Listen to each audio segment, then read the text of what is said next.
m'appelle Aline, je vais sur mes 30 ans. Je suis d'origine béninoise, portugaise et allemande. Voilà, je suis d'une famille de métis. Je vis en région parisienne depuis une dizaine d'années. Actuellement, je suis responsable dans une enseigne de sport. Avant ça, j'ai pratiqué le taekwondo pendant 15 ans. J'ai fait 7 ans de haut niveau. Je me suis entraînée à l'INSEP, l'Institut national du sport dans le bois de Vincennes. J'ai été en équipe olympique, j'ai remporté de nombreux titres. J'ai été plusieurs fois championne de France, j'ai gagné la Coupe du monde francophone. À l'époque, j'ai été numéro 3 mondial pendant 2 ans. Et en 2015, un an avant les Jeux de Rio, j'ai mis un terme à ma carrière. Pour diverses raisons politiques, entre autres. Et j'ai commencé à travailler chez Courir. C'était un job alimentaire à la base. J'étais hôtesse de caisse. Et puis, je me suis découvert une vocation. Je me suis rendu compte que j'adorais les sneakers. Et que j'avais un don pour le commerce et pour le management. Du coup, j'ai gravi les échelons pour passer dans la hiérarchie et jusqu'à devenir responsable. Et j'adore ce que je fais. J'adore coacher mes vendeurs, les animer au quotidien, leur fixer les objectifs, les accompagner. C'est vraiment ce que je préfère au-delà du rapport avec la clientèle. C'est vraiment accompagner mon équipe au quotidien. Voilà. Depuis 2017, je suis marraine du comité éthique et sport. J'ai été contactée par la présidente à l'époque pour raconter mon témoignage sur mon expérience dans le haut niveau, les raisons qui m'avaient poussée à arrêter.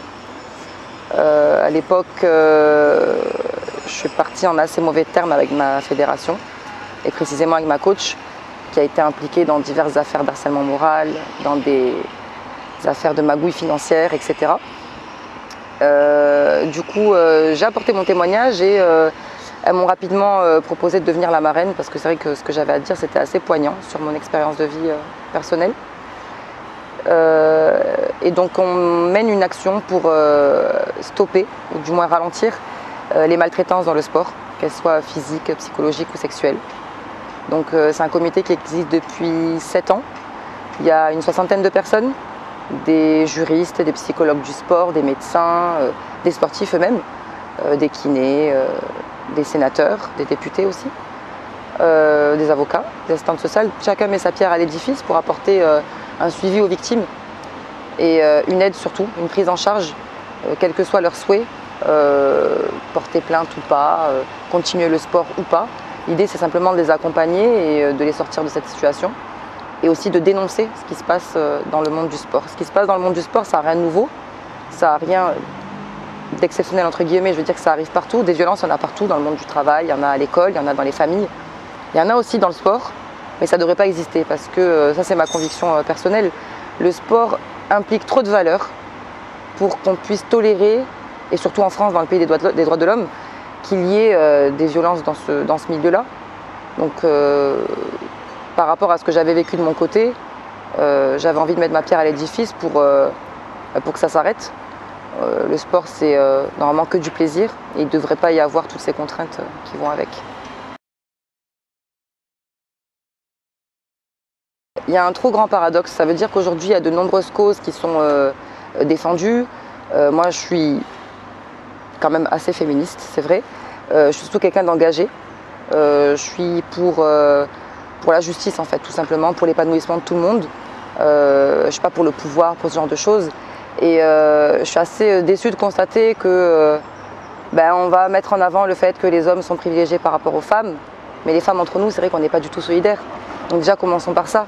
Il y a quelques temps, j'ai fait un post Instagram le jour de la journée de la femme, justement, donc le 8 mars, pour dire que déjà, ça doit commencer par nous. On n'est absolument pas solidaires.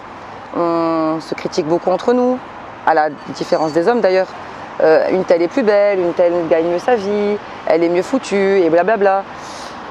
Alors que si déjà on commençait par se soutenir les unes les autres, on ne laisserait pas aux hommes l'opportunité de nous faire du mal en fait. Donc je pense qu'il y a une vraie cohésion à amener en France. Chaque femme prône le féminisme, mais chacune de son côté. Et je pense qu'il faudrait vraiment qu'on se mette tout en concertation et qu'on se soutienne, qu'on fasse de cette noble cause une grosse cause à nous toutes. Et comme on dit, l'union fait la force, il n'y a pas de secret de toute façon. Oula! Alors j'ai appris que l'être humain est très complexe, très paradoxal, pardon. L'être humain il est capable d'être très bon, mais il est capable aussi d'être très mauvais. En fait, tout dépend de si tu le pousses dans ses retranchements ou pas. Donc tout dépend de la situation. Si tu as de la chance, tu mettras les gens dans des situations qui feront sortir le meilleur d'eux. Mais par malchance, tu peux aussi leur envoyer en pleine figure des choses qui font que ça va sortir le plus mauvais côté d'eux-mêmes. Et ça, on n'est pas maître en fait. On le maîtrise pas. C'est le karma en fait. Donc tout ce qu'il y a à faire, c'est, je pense, être droit dans ses baskets. Être correct à l'égard des autres et à l'égard de soi-même déjà. Se respecter soi, je pense que c'est la première des choses. Si on ne se respecte pas, les autres ne pourront pas nous respecter. Ça va avec l'estime aussi. Pas besoin d'en faire des caisses et des caisses. Juste garder une ligne de conduite, avoir certains principes envers soi et envers les autres. Et des injustices, il y en aura de toute façon, mais il faut vraiment se cantonner à cette ligne directrice par n'importe quel moyen, hein, que ce soit la morale, que ce soit la religion, que ce soit la spiritualité, la loi. Je pense qu'il faut quand même avoir un fil conducteur et s'y tenir, c'est tout.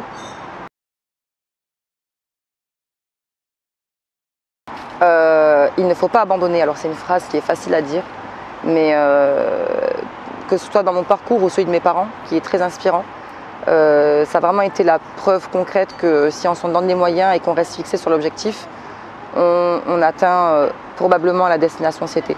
Alors des fois c'est pas le cas, c'est ce qu'on appelle l'échec, oui, mais il ne faut pas que ça engendre de frustration, il faut que ça nous permette de rebondir. Moi je prends mon exemple, je rêvais d'être championne olympique en 2016. J'ai commencé le taekwondo à 12 ans, je suis rentrée en équipe de France à 18 ans et j'ai eu des résultats qui me laissaient penser que j'avais une chance d'aller aux Jeux.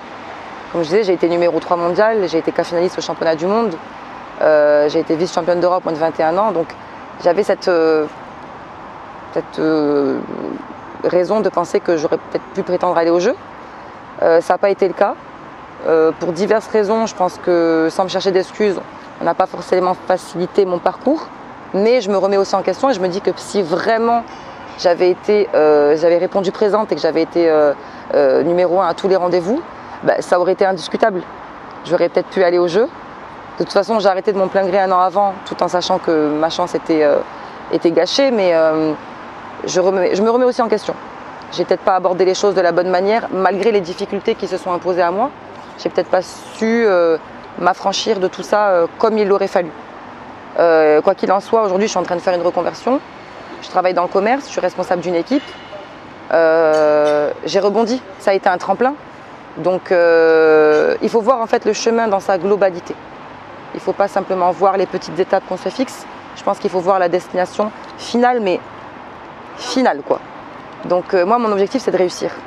C'était de réussir dans le sport. Aujourd'hui, je ne suis plus dans le sport, je suis dans le monde professionnel. C'est toujours de réussir, mais dans le monde professionnel. Peut-être que demain, je vais échouer dans le monde professionnel et que je vais réussir dans le monde spirituel, j'en sais rien.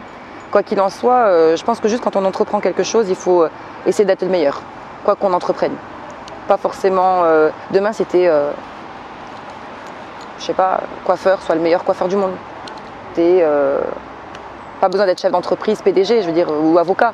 Demain, tu nettoies les bancs publics, sois le meilleur nettoyeur de bancs publics du monde. Et peut-être que ça va t'ouvrir d'autres portes, de ci et de là. Donc vraiment rester fixé sur ses objectifs à long terme. Et quand il y a des difficultés, c'est normal de tomber. Faut pas se blâmer, il ne faut pas s'auto-flageller. Simplement, il faut se relever.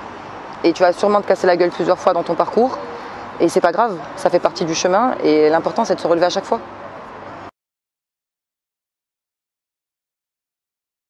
Alors déjà, je reste fixée sur l'objectif. J'essaie de relativiser. Pour moi, il n'y a jamais rien de vraiment très très grave. Enfin, je veux dire, j'ai eu mon lot de déceptions, j'ai eu mon lot de drames dans ma vie, mais ça fait partie du jeu. Sur l'instant, on voit pas le bout du tunnel et puis finalement, avec le recul, on se dit ouais, finalement, j'ai réussi, je m'en suis relevée comme tout le monde. Je me raccroche comme tout à mes proches. Je discute avec ma famille, avec mes amis, j'écoute les conseils, je les applique ou pas. Je suis quand même très têtue. Je me divertis aussi beaucoup. Quand je suis coincée dans un problème où je n'ai pas de solution, j'essaie de laisser. Vous savez, c'est comme quand on essaye de mettre du fil dans une aiguille. Il y a des fois on essaye, on n'y arrive pas. On pose et on réessaye 1 heure plus tard, on y arrive du premier coup. Mais là c'est pareil, parfois il faut juste savoir lâcher prise, penser à autre chose et y revenir avec un œil neuf. Donc voilà, la prise de recul elle est super importante pour moi. Il faut savoir prendre de la hauteur, je l'ai appris avec le temps. Et voilà, et puis des fois, si on n'y arrive pas dans un domaine, c'est peut-être qu'on est fait pour être meilleur dans un autre domaine. Mais si on n'avait pas échoué dans un premier domaine, on n'aurait jamais compris qu'on était fait pour autre chose. Donc tout s'emboîte en fait. Et il faut juste rester positif. J'aimerais développer le sport en Afrique. Moi, comme j'ai dit, je suis originaire du Bénin. C'est un pays qui a très peu de ressources. J'ai eu la chance d'aller combattre une fois là-bas, il y a 10 ans. Forcément, la situation de l'Afrique, elle m'intéresse, elle me préoccupe un petit peu, puisque voilà, mes parents sont nés au Bénin, ils ont grandi là-bas jusqu'à leurs 20 ans. Et je crois qu'il va pleuvoir. J'ai envie de mettre ma pierre à l'édifice. Et je me suis dit, quoi de mieux que d'essayer d'aller apporter mon expertise. Moi, mon gros sujet de prédilection, c'est le sport. Forcément, j'en ai fait toute ma vie. Quoi de mieux d'aller partager. Alors peut-être que ça ne sauvera pas l'Afrique, hein, mais simplement d'aller donner un petit peu d'espoir aux gens là-bas, de se dire qu'avec le sport, on peut sortir de beaucoup de situations, que le sport, ça permet d'avoir un moment de bien-être, même si c'est qu'1 heure et demie pendant laquelle on va penser à autre chose, 1 heure et demie pendant laquelle on sera bien. Ça permet d'apporter beaucoup de cohésion, du partage, ça transmet énormément de valeurs, de persévérance, de combativité, de dépassement de soi. Et je pense que c'est ce dont l'Afrique a besoin. La situation là-bas, et je pense que ça comprend tous les pays d'Afrique ou presque, est compliquée, surtout financièrement ou politiquement.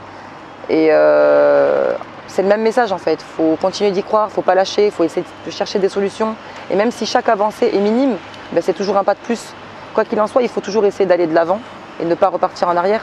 Et je me dis, le sport, ça transmet ces valeurs-là. S'ils peuvent après l'appliquer dans leur vie au quotidien et mieux vivre les choses, bah c'est toujours un plus. Il y a plein de causes en fait. La maltraitance des enfants, par exemple, les femmes battues. C'est quelque chose qui me touche beaucoup parce que il y en a beaucoup qui n'arrivent pas à comprendre ce mécanisme de mais pourquoi elles restent. Alors j'ai jamais été battue de ma vie, mais j'ai déjà vécu des relations d'emprise. Et je sais ce que c'est que d'être sous l'emprise de quelqu'un et de pas arriver à se décrocher. Même si voilà, j'ai pas vécu de violence physique, heureusement. Mais c'est très complexe et alors on en parle beaucoup, machin, etc. Il y a des associations, il y a beaucoup de choses qui sont mises en place aujourd'hui, mais c'est une cause qui me touche quand même parce qu'elles sont victimes d'une prison psychologique mais qu'elles s'imposent à elles-mêmes. Et c'est très complexe et pour s'en sortir, il faut vraiment une volonté de faire et il ne s'agit pas simplement de foutre le mec en prison. Tant qu'elles ne sont pas libérées dans leur tête, elles ne seront jamais libérées en fait. Ça c'est une cause qui me touche. Les climats politiques tyranniques, ça me touche beaucoup aussi quand on vit dans un pays où la sécurité n'est pas garantie par le gouvernement, où c'est le gouvernement qui met lui-même en danger ses habitants. Ça me touche. Moi j'ai vu une vidéo d'un gynécologue congolais qui a été nommé prix Nobel de la paix, où il raconte qu'au Congo, il a vu des cas où des enfants de 6 mois, ils avaient des blessures physiologiques internes dues à des agressions et des agressions sexuelles qu'ils avaient vécues dès l'âge de 6 mois. C'est quelque chose qui m'a bouleversée. Ça, c'est quelque chose qui me touche énormément, de vivre dans un pays où ton propre gouvernement ne fait rien pour te protéger. On a cette chance, oui, je le dis, on a cette chance de vivre dans un climat démocratique, en France, où il y a parfois des bavures, où il y a parfois des injustices, oui, mais où quand même on peut se balader dans la rue en étant en toute sécurité. Et je veux dire, il y a des malades partout, mais quand on sait que ces malades, c'est la police, c'est le gouvernement, c'est les chefs d'État, ça me fait beaucoup de peine. Ouais, c'est des causes qui me touchent. Ouais. Mes parents. Tout à l'heure, justement, ma mère elle m'a envoyé une photo d'elle en robe de greffière. Donc, ma mère, elle travaille dans la justice, elle est greffière, et elle m'a envoyé une photo d'elle parce que c'était sa dernière audience avant sa retraite. Elle prend la retraite le mois prochain. Et j'en ai profité pour faire un post sur mes réseaux pour leur rendre hommage parce que mes parents, ils sont arrivés en France dans les années 70, comme je disais, avec le bac en poche, dans un pays qu'ils ne connaissaient pas, à 6000 km de leur famille. Ils ont fait de longues études. Mon père, il a un bac plus 5, ma mère, elle a un bac plus 3. Mais malgré ça, ils ont connu de grosses difficultés. Et jusqu'à l'âge de 36-37 ans, ils ont vécu de petits boulots. Ma mère, comme j'ai dit, elle a été femme de ménage dans des boîtes de nuit. Elle allait travailler en stop. Elle laissait ma grande sœur à la voisine. Elle a été pâtissière. Elle a fait la plonge. Mon père, il a été pion dans les lycées alors qu'il avait un bac+5. Il a travaillé à la poste. Et à l'époque, ils se contentaient de rien en plus. Ils m'ont raconté des anecdotes. Ma mère, elle a connu le chômage aussi pendant 3 mois. À l'époque, il n'y avait pas autant d'opportunités. Mon père, il a raté le concours de prof 7 fois, mais il s'est accroché. Il a fini par l'avoir à l'âge de 36 ans. Donc jusque-là, il a vraiment enchaîné plein de petits boulots. Ma mère, aujourd'hui, elle est greffière, mais à l'époque, elle est rentrée au tribunal en tant que standardiste. Donc elle répondait au téléphone à 38 ans, quand on a fait des études. Ça peut être humiliant peut-être, ou c'est dévalorisant de se dire j'ai fait tout ça d'études pour finalement répondre au téléphone. Mais elle s'est accrochée, elle a passé des concours internes. Et grâce à Dieu, parce que je suis très croyante, ils ont fini par réussir. Et mon père, donc, il est professeur agréé en anglais auprès d'Éducation nationale. Ma mère, elle a fini greffière au tribunal de grande instance. Et oui, alors ils ne sont pas PDG, ils ne font pas 20 000 par mois, mais je pense que pour la génération de l'époque qui est arrivée en France pendant cette vague d'immigration, je pense qu'ils peuvent être très très fiers de leur parcours. Et moi, je suis très fière d'eux. Et ils m'ont vraiment appris la combativité et la persévérance. Encore une fois, voilà, même si tu n'as pas des grands projets, sois le meilleur dans ce que tu fais à ton échelle. Et ils l'ont fait merveilleusement bien. J'aimerais parler un petit peu plus du comité dont je suis la marraine. Donc c'est, comme j'ai dit, une association qui vient en aide aux victimes qui sont dans le monde du sport. Mais après, si demain je fais la rencontre d'une personne qui est victime de maltraitance dans sa vie familiale, je ne lui fermerai pas la porte non plus. Il y a un numéro que je transmettrai, que j'aimerais bien transmettre pour toutes les personnes victimes de violences sexuelles, physiques et psychologiques. Parce que la violence psychologique, c'est quelque chose de beaucoup plus subtil, beaucoup plus difficile à identifier, mais ça reste un fait, c'est un fléau qui n'a pas sa place pour moi dans le monde du sport, qui n'a pas sa place dans la vie non plus, mais encore moins dans le monde du sport, comme je disais. Et pour toutes les personnes qui se sentent victimes, qui aimeraient savoir s'ils sont victimes, qui n'en sont pas sûrs, parce qu'encore une fois, dans le monde du sport, il n'y a rien de concret. Le code du sport, il n'est pas très bien expliqué. Pardon. Il y a un gros vide juridique où, alors oui, forcément, pour pousser ces athlètes, il faut parfois les pousser dans leur retranchement, il faut les bousculer un petit peu. Mais où s'arrête le travail du coach et où commence la violence psychologique ou physique? Demain, il y a un coach qui peut te mettre une petite claque sur le bras pour te booster. C'est pas forcément de la violence physique, mais à un moment donné, ça peut le devenir. Je pense qu'aussi ça appartient à chacun de sentir ses limites. Si on se sent harcelé, si on se sent persécuté, si on se sent humilié, c'est pas pour rien. Quand il y a un doute, il n'y a pas de doute. La limite, je pense qu'elle est différente selon chaque personne. Quoi qu'il en soit, je communiquerai ce numéro et à toutes les personnes qui sentent un malaise dans leur pratique sportive. La porte, elle est grande ouverte. Il y a des assistantes sociales, il y a des psychologues, il y a des avocats pour ceux qui voudront enclencher des démarches juridiques. Il y a des conseillers, il y a de tout. Il y a des sociologues. Donc la porte, elle est grande ouverte et je transmettrai le numéro avec plaisir.